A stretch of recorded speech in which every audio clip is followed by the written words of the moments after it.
O nosso DNA é como se fosse um livro de receita. Cada receita é um gene.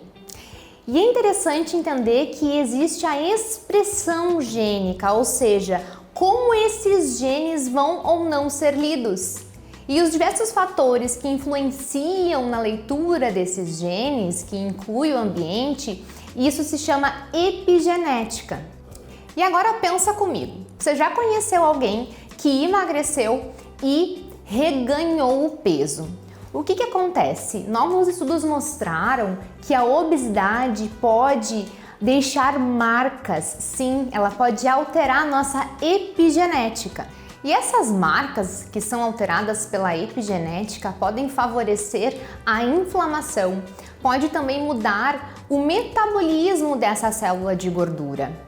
E mesmo a gente tendo emagrecimento, seja por dietoterapia, seja por uma cirurgia bariátrica ou medicamentos, essas alterações elas permanecem.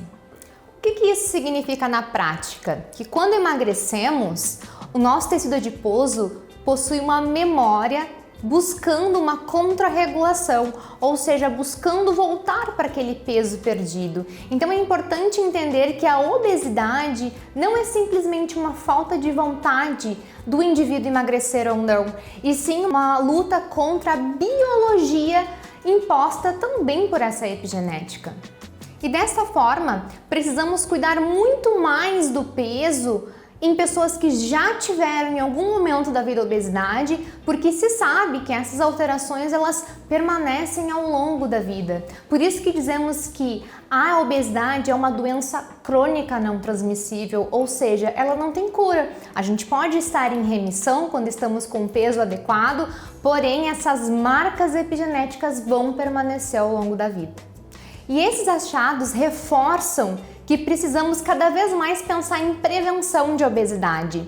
Isso porque, uma vez quando a obesidade se instala, a gente tem esse processo de adoecimento para o resto da vida, né? Tem essa luta para o resto da vida.